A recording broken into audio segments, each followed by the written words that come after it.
Բարև ձեզ, հարցազրույցի տաղավարում այսօր զրուցելու եմ Բորիս Մուրազիի հետ, լրագրող, Պոլիտիկայեմ կայքի գլխավոր խմբագիր, շնորհակալ եմ հրավերս ընդունելու համար, այսօր մեր զրույցի թեման առավելապես Գյումրիում և Փարաքարում տեղի ունեցած թիմ ընտրություններն էին, որոնք ուղղակի ձախողում էին իշխող ուժի համար, Փարաքարում նա ուղղակի ջախջախվեց, որովհետև 50+9, 56% հավաքեց ոչ իշխանական թեկնածուն, իսկ Գյումրիում իշխանությունը չի կարողանալու առանց այլ ուժերի ունենալ քաղաքապետ եւ այստեղ արդեն գնդակը ընդդիմադիր ուժերի դաշտում է ու 3 ընդդիմադիր ուժեր արդեն հայտարարել են, որ պատրաստ են միավորվելու, երկրորդ տեղը ավելի շատ ձայներ ընդդիմադիրներից ստացած Վարդան Ղուկասյանին, պատրաստ են իրենց քվեները տալ Ռուբեն Մխիթարյանը եւ Մայր Հայաստանից Կարեն Սիմոնյանը ու մինչեւ այս պահը դեռ հայտնի չէ թե ինչ դիրքորոշում ունի Մարտուն Գրիգորյանը, նա խորհրդավոր լռության մեջ է։ Նախ կխնդրեմ գնահատես ինչ կատարվեց Գյումրիում, դա ինչ ցույց տվեց ու ապա ինչով է պայմանավորված այս լռությունը, ստացվում է ամբողջ հանրապետությունը սպասում է նրա դիրքորոշմանը։ Շնորհակալ եմ հրավերի համար, նախ պետք է ասել Գյումրիում էլ քաղաքացիական պայմանագիրը եւ Նիկոլ Փաշինյանն անձամբ ջախջախի ճպարտություն են կրել, որովհետեւ Գյումրիում էլ ընդդիմադիր ուժերը 50+ ցայներ են ստացել։ Իհարկե տարբեր ուժեր են ստացել, բայց համընդհանուր այո, եւ իսկ ընդհանուր պատկերի առումով Նիկոլ Փաշինյանին մերժողները գրեթե 70-64% են եղել, հա, Գյումրիում այդ թվում։ Ինչու՞, որովհետեւ մասնակից բոլոր ուժեր, իհարկե մենք այդտեղ գիտենք, որ կան նաև fake ընդդիմադիր հանդես եկող ուժեր, մասնավորապես այդ Եվրոդաշինքը, որոնց այսպես մի մասը Երևանում կոալիցիայի մեջ է քաղաքացիական պայմանագրի հետ, եւ Մարտ Տեխնացուն, որը մինչեւ անգամ ԿՊ-ի այդ պրայմերիս կոչվածին է մասնակցել։ Բայց այնուամենայնիվ նախընտրական քարոզարշավի ընթացքում իրենք Փաշինյանին ընդդիմադիր են հանդես եկել, այսինքն իրենց հավատացող քաղաքացիները, մեր գյումրեցիները եւս Նիկոլ Փաշինյանին դեմ են այդ քվեն տվել։ Նրանց քվեարկելով։ Այո, այդ թվում նաեւ նրանց։ Այս առումով Գյումրիում եւս ջախջախի ճպարտություն է գրել, ընդ որում Գյումրիում հատկապես Նիկոլ Փաշինյանը ջախջախի ճպարտություն է գրել, որովհետեւ դուք գիտեք եւ դրամահավաքին ինքը մասնակցում եւ հայտարարեց այդ դրամահավաքի ժամանակ, որ սա վերջին մարտն է այսպես կոչված թալանչիների դեմ, իր մտքի սկզբի մասի հետ համաձայն եմ, սա վերջին մարտն է, բայց ոչ թե թալանչիների վերջին մարտն էր քաղաքացիական պայմանագրի համար ցույց տալու, որ ինքը կարող է շարունակել այս պրոթուրքական ուղին, որը տանում են իրենք։ Գյումրեցիները եւ ընդհանուր առմամբ գյումրեցիներով արտահայտվեց նաեւ հայաստանցիների պատկերը, մերժում է այդ ճանապարհը, համաձայն չէ դրա հետ եւ նաեւ քաղաքական ուժերի այդ հայտարարությունները եւ Մայր Հայաստանի եւ Ռուբեն Մխիթարյանի հայտարարությունները ցույց են տալիս, որ անկախ հանգամանքներից, որովհետեւ եթե մարդիկ ի սկզբանե ուզենային Վարդան Ղուկասյանին աջակցել, միասնական հանդես կգային։ Անկախ նրանից, որ նաեւ Վարդան Ղուկասյանի գործունեության հետ կապված կլինեն դրվագներ, որ համաձայն չենք լինի, համաձայն կլինենք, հա, մարդիկ թուրքական գծից հրաժարվելու համար պատրաստ են առանց որևէ ակնկալիքի սատարել, որպեսզի Գյումրին ունենա ոչ ԿՊԱ-ական ընդդիմադիր քաղաքապետ։ Այստեղ իհարկե իրենք կարող են քարոզչական հնարքներ գործադրել, հա, թե Վարդան Ղուկասյանի տարիներին սա է տեղ ունեցել, նա է տեղ ունեցել, որոշ դրվագներ կարելի է համաձայնվել անգամ, հա, բայց մի բան ակնհայտ է, ընդդիմադիր ուժերին այլ ընտրության հնարավորություն չի մնում, քանի որ ինչպես ժողովուրդն է ասում, ինչպես գյումրեցիներն են ասում, դեմի մայլ են թուրքեր են ուղղակի։ Այդտեղ ընտրության հնարավորություն, այսինքն չի կարելի ընտրել հայաստանցու, որը ունի ինչ-որ խնդիրներ եւ թուրքի միջև։ Այս դիլեմայի առաջին շանս կա ընդդիմադիր հավաքական ռեսուրսը կապիտալիզացնելու եւ Գյումրիում ունենալու ոչ իշխանական քաղաքապետ ու այստեղ գալիս է հարց ինչու է լռում երրորդ տեղը զբաղեցրած ուժի թեկնածուն Մարտուն Գրիգորյանը։ Գիտեք, ես չգիտեմ ինչու է լռում, բայց մի բան ակնհայտ է։ Բայց կարող ենք ինչ-որ ակնհայտ է, եթե լռում է, վատ է անում, որ լռում է, որովհետև այդտեղ իմ խոսքում արդեն ասացի, ժողովուրդը ասում է դեմի մայլեն, դիմացը թուրքերն են կանգնած, թուրքական գիծ է կանգնած։ Այդտեղ ընտրության տեղ էլ չկա, դու մերժում ես թուրքական գիծը, թե ոչ, հա։ Կարող է նաև ցավոք սրտի այդպես է, որ այսինքն կամ-կամի վիճակում ենք հայտնվել։ Բայց այդտեղ մտածելու բան չկա ուղղակի։ Եթե այդտեղ կան գուցե քարոզչական հնարքներ կան, ինչ որ մարդիկ գուցե մարդունի հետ չկապված փորձում են ասել դե փող քաղաքապետի, դա քննարկելու հարց չի, ասենք պարզ է, չէ՞, մարդիկ քաղաքական process-ին չէին մասնակցում փող քաղաքապետի պաշտոն ստանալու համար, հա, ինչ որ մեկին աշխատավարձով Գյումրու քաղաքապետարանում տեղավորելու համար։ Լռությունը անկեղծ անհասկանալի է։ Ես կարծում եմ, լռությունը ոչ միայն անհասկանալի է, նաև վտանգավոր է այն քաղաքական ուժերի համար, որոնք փոխկապակցված են որոնց հետ Մարտուն Գրիգորյանի հետ, ասոցիացիոնը ուղիղ կապակցված են, այսինքն մի դեպքում պատիվ ունեմ դեպքում խմբակցության անդամն է, մյուս դեպքում դաշինք կա կազմված քաղաքական ուժերից, Երվանդ Թարվերդյանի եւ Արտուր Վանեցյանի եւ այս առումով այդ քաղաքական միավորները շատ ավելի շատ պիտի մտահոգված լինեն, քան դուք, ես, անդիմադիրները կամ մասնակից մյուս ուժերը, հա, ընտրություններին։ Դրա համար ես կարծում եմ եթե անգամ ես իհարկե չեմ սպասում, որ Մարտուն Գրիգորյանը կգնա այդ ճանապարհով, բայց եթե անգամ ինքը գնա Գյումրիին ընդդիմադիր քաղաքապետ ունենալու process-ին հակառակ ճանապարհով, դա էլի քաղաքական դաշտի համար հավատացեք ված չի։ Ջրեր կպարզվեն, հարցեր կպարզաբանվեն, կիմանանք ով ում հետ է եւ հստակ պատկեր կունենանք քաղաքական դաշտի կարևորագույն իրադարձություններից առաջ։ Գյումրիում հիմա կա հնարավորություն, այ ասում էին, չէ, ընդդիմությունը միավորվի, կոնկրետ գործողություն իրականացնի, իշխանության դեմ գործի, հիմա այդ շանսը ստեղծված է ու յուրաքանչյուր ուժ պիտի հստակ կողմնորոշվի։ Ուզում է, որ Գյումրին ունենա ոչ ԿՊԱ-ական քաղաքապետ, թե ինչ որ պատճառաբանություններով ձախողում է այդ հեռանկարը։ Ոչ մի պատճառաբանություն չի կարող հիմնավորված լինել։ Բացառությամբ ոչ մի այլ բան, օրինակ ենթադրենք, ասենք Եվրոդաշինքը զբաղեցներ երկրորդ տեղը, հա, այդ ժամանակ չմիանալը հասկանալի կլիներ, որովհետև նրանք գաղափարախոսական կոպիտ ասած թշնամիներ են, եւ այն գծի շարունակողներն են, ինչ Նիկոլ Փաշինյանը։ Եվ այդտեղ արդեն այն մյուս խնդիրները դիտարկելու կարիք էլ չէ լինի։ Այստեղ քանի որ այդ խնդիրը չկա, այսինքն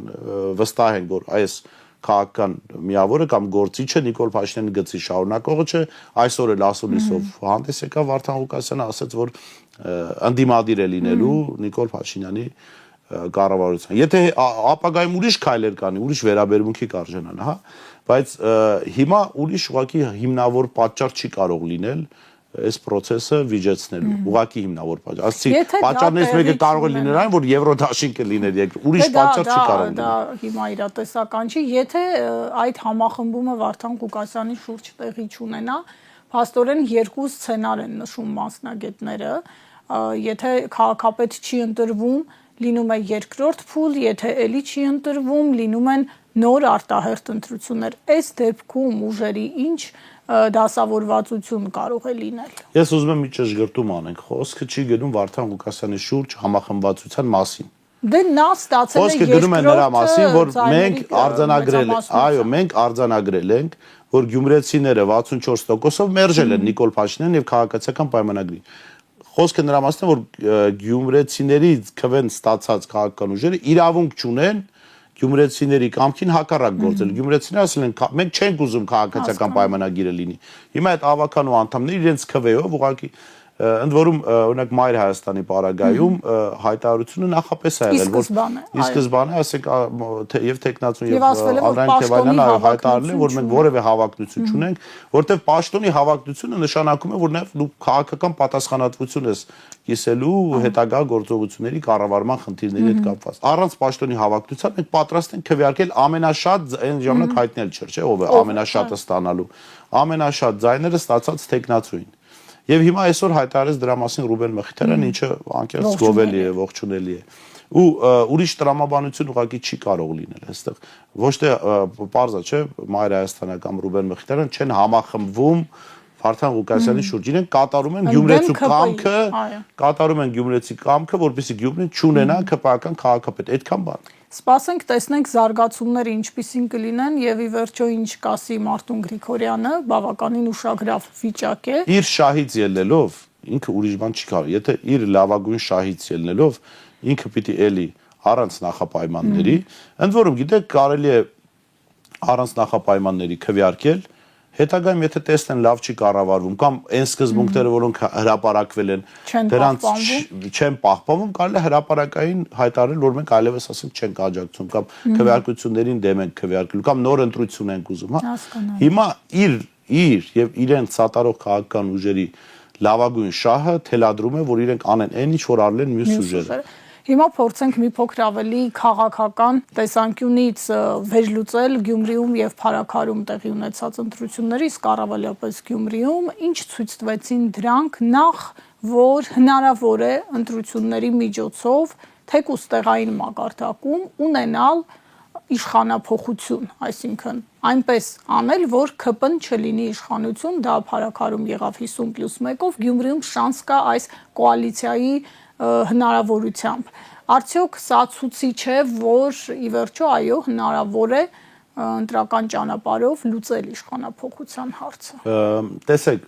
միջ հարցին պատասխանել պետք է ասեմ, որ կոնկրետ Գյումրու ընտրությունները, դրանք զուտ տեղային ընտրություններ չեն։ Ես ասացի, վարչապետի պաշտոնը զբաղեցնողն է գնացել, արել է քաղաքական հայտարարություններ, ամբողջ իշխանական վերնախավը մասնակից եղել ռեսուրսներով, փողերով, այնտեղ կարծեմ սիվիլներ բացահայտել, որ Facebook-յան միայն մեկ գովազդի վրա մի քանի $1000 գումար են ծախսել։ Այսինքն ահռելի միջոցներ են ներգրավվել, որպեսզի այդ ընտրություններում իրենք հաղթեն։ Սա ամենևին տեղային չէր։ Եվ սա հնարավոր արտահերթ եւ սպասվելիք հերթական ընտրություններից առաջ ամենամեծ ընտրությունն է։ Եվ սա Արցախը Ադրբեջանի հանձնելուց, Արցախը հայաթափելուց հետո առաջին, այսպես խոշորամասշտաբ ընտրություններ, այնպես որ ամենևին էլ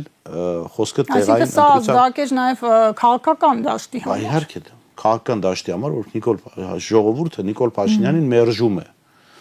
Եվ սա ազդակ է նաև այն իմաստով, որ պարտադիր չէ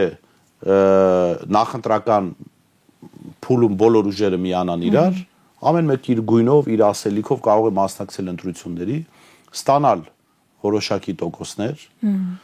եւ հետո հետընտրական կոալիցիաներ կազմել։ Արդեն գալ քաղաքական։ Սա նաեւ հաշվի առնելով այն մի տեխնացուի լրությունը, սա նաեւ դաս է քաղաքական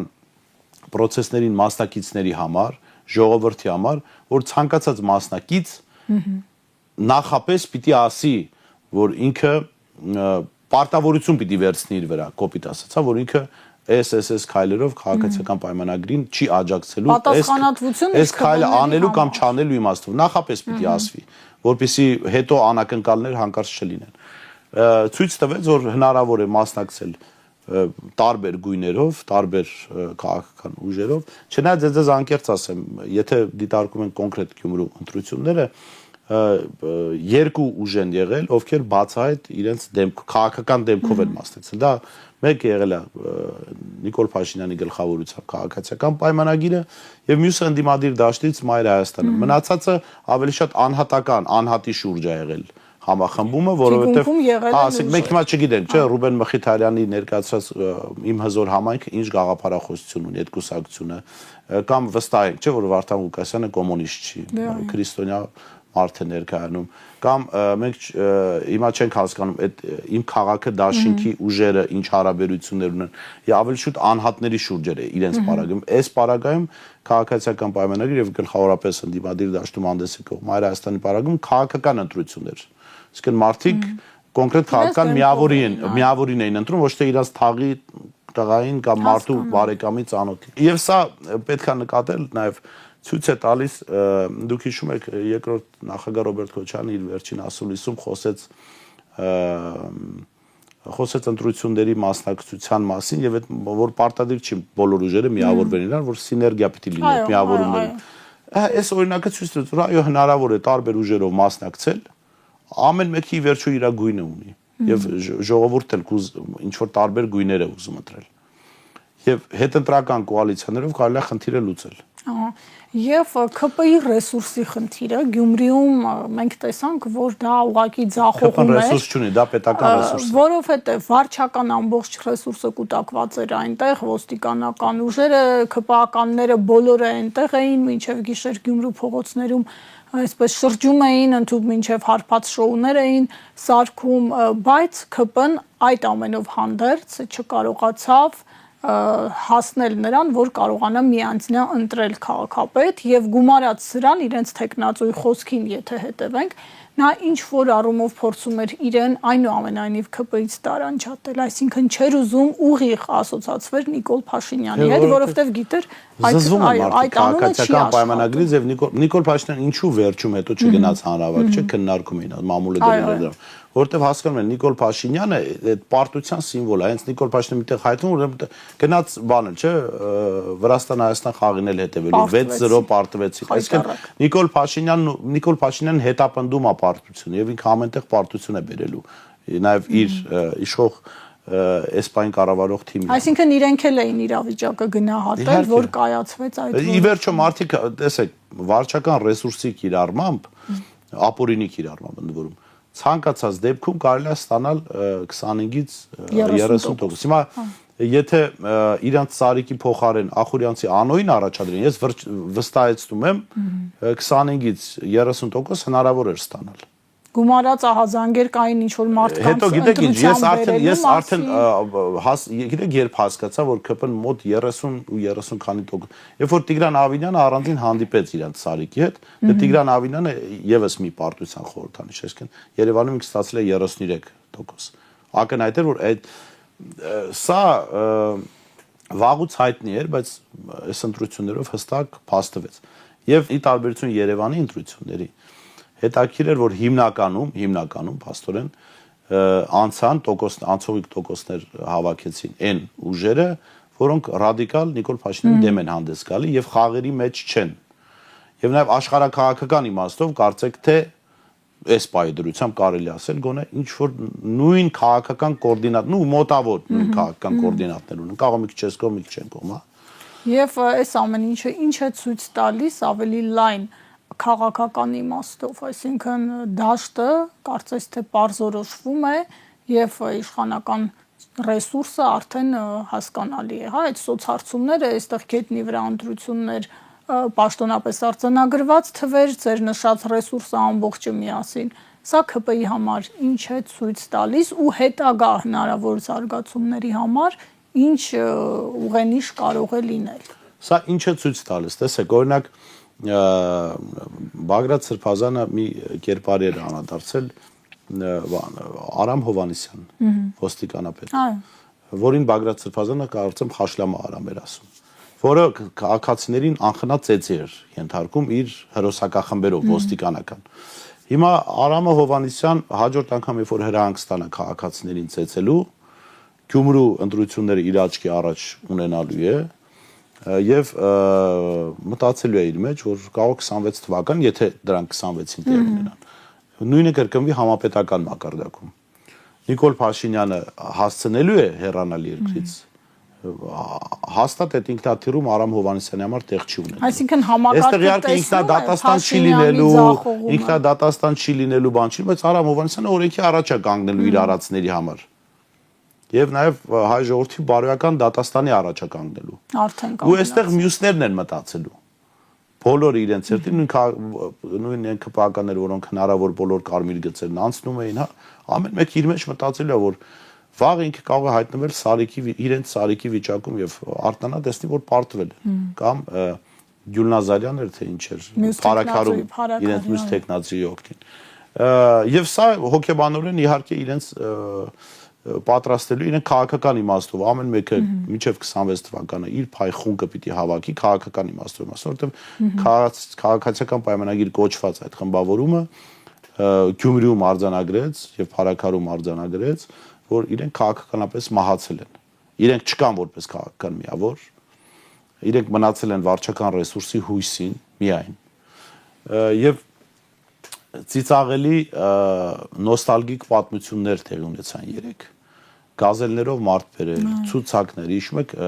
հոսանքազրկել Գյումրին։ Հələ հիշում եք 2017-ի ընտրություններից հետո կար այսպիսի մի արտահայտություն, Չելավեկ ցուցակ։ ԿՊ-ում հայտնվեցին այդ մարդիկ, հա։ ԿՊ-ում, եթե հիշում եք 2017-ի ընտրությունից Ցիսակը Գաբրելյան, երբ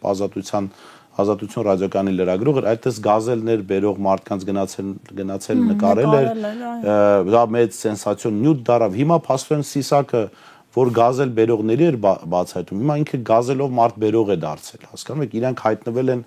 այն հրեշի կարգավիճակում, որին թվում էր թե իրենք սպանել էին։ Եվ սա չի կարող հայ ժողովրդի կողմից չմերժվել։ Մարդիկ ատում են իրենց ձայնի իրավունքի վրա այս բռնանալը, իրենց սոցիալական վիճակից օգտվելը իշխանության կողմից, որը արվում է, հա։ Եվ հիմա քաղաքացիական պայմանագրի կուսակցության անդամներին ոչինչ չի մնում մտածելու, որ հնարավորինս փորձեն չհատել կարմիր գծեր, բարոյական, մարդկային, հա, իրավական առումով, որպեսզի հնարավորություն, երբ որ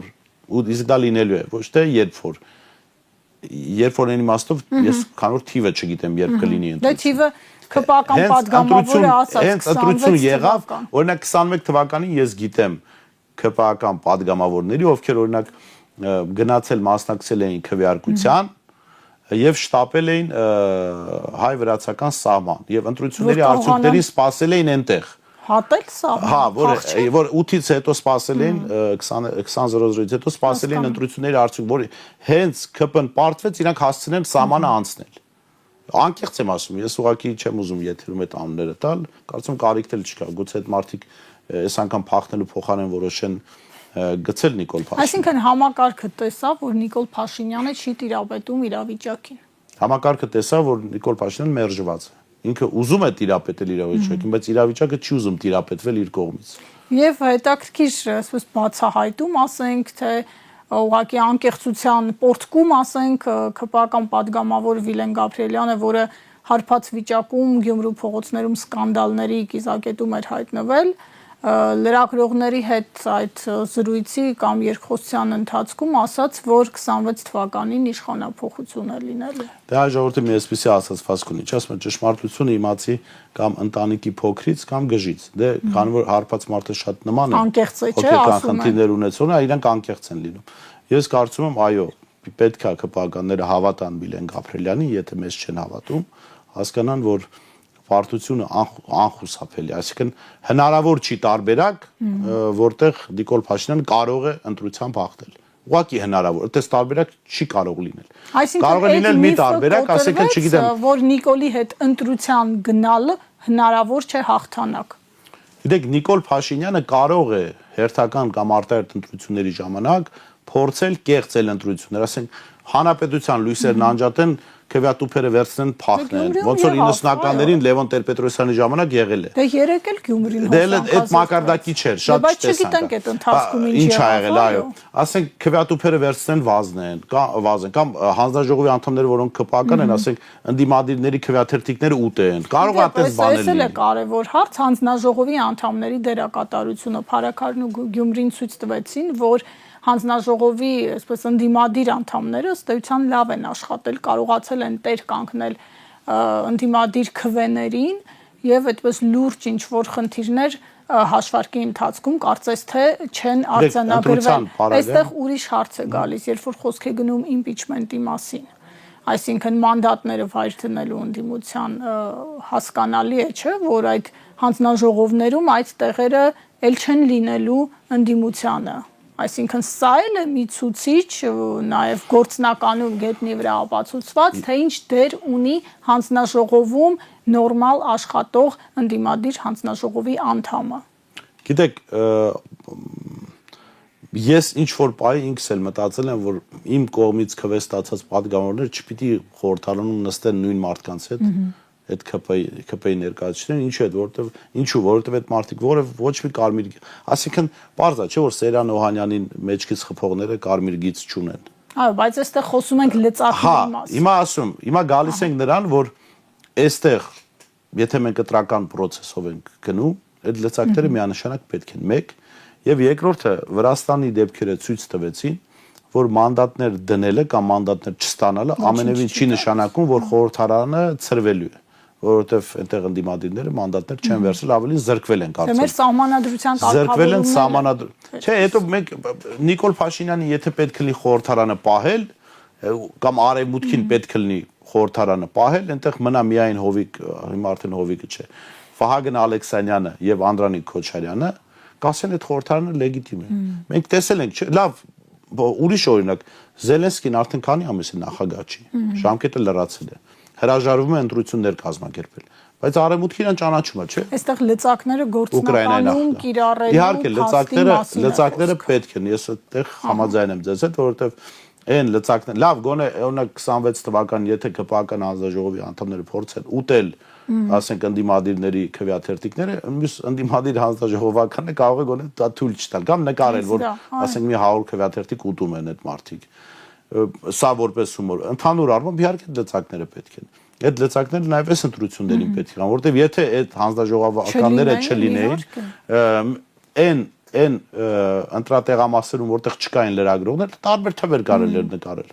Ի վերջո այդ փորձառությունը ունեցել է Հայաստանը։ Այսինքն այս ընտրությունները թեև տեղական մակարդակում, բայց նաև կոտրեցին ընդդիմադիր դաշտի մի հատվածում տարածված այն տեսակետը, որ Փաշինյանի հետ ընտրության գնալով հնարավոր չէ հաղթանակ ապահովել։ Գիտեք, դա նախ այդ ընտրության այդ տեսակետն ունեցողները այս ընտրությանը ոնց որ մասնակցում էին կամ առնվազն աջակցում էին որոշ մասնակիցների։ Այնպես որ ես չեմ ուզում իրանց այդ տեսակետները քննարկենք։ Փաշինյանի հետ ընտրության մասնակցող ուժերը պիտի պատրաստ լինեն հետընտրական գործընթացների, որտեղ այս անգամ Նիկոլ Փաշինյանը խայտարակ ընտրակեղծիքների փորձելու է գնալ, բայց ընդդիմությունն էլ նրա համար որ դա թույլ չտա։ Իսկ եթե փորձեն գնալ ապօրինի բռնանան հայ ժողովրդի ընտրությունը, փորձեն փոխել դա, հա, իհարկե պետք է արդեն ոչ ընտրական ճանապարհով հեռացնել։ Իսկ չկա, որ Երևանի ավականու ընտրությունների սցենարը չի կրկնվի Գյումրիում։ Գիտեք, ես կարծում եմ հիմա շատ ավելի շատ հիմա այս հայտարարությունը եթե լինի չլինի, շատ ավելի շատ ջրեր են պարզվելու։ Մասենք չի կարող ես մի տարվա ընթացքում ինչ որ նոր ուժ հայտնվի այնքան վարկանիշ հավաքի, որ ժողովրդին խափի ինչ որ տոկոսներ։ Կլինեն փորձեր իհարկե, բայց ես կարծում եմ, որ մեծամասնությունը լինելու են այն ուժերը, որոնք որևէ պարագայում համագործակցություն չեն գնալու Նիկոլ Փաշինյանի հետ։ Իսկ նրանք, ովքեր համագործակցության գնալու էին, մի մասը բացահայտվել են, մի մասը եթե բացահայտվելու կարիք լինի, սա Գյումրի ընտրություններով կբացահայտվեն, կավարտվի կգնահատվի։ Եվ աշխատանքային օրն արդեն ավարտին մոտ է ու ես նոր ստուգեցի, մինչև այս պահը չկա հայտարարություն Մարտուն Գրիգորյանի կողմից։ Ես կարծում եմ օրվա ընթացքում չի լինելու, ենթադրում եմ հնարավորինս կձգձգեն։ Ու էլի եմ ասում, իր եւ իրեն առաջադրած ուժերի լավագույն շահից ելնում է, որ ինքը անի նույնանման հայտարարություն, ինչ Մայր Հայաստանը ընտրություններից առաջ եւ ինչ արեց Ռուբեն Մխիթարյանը։ Շնորհակալ եմ զրույցի համար, հարցազրույցին սպասեք վաղը։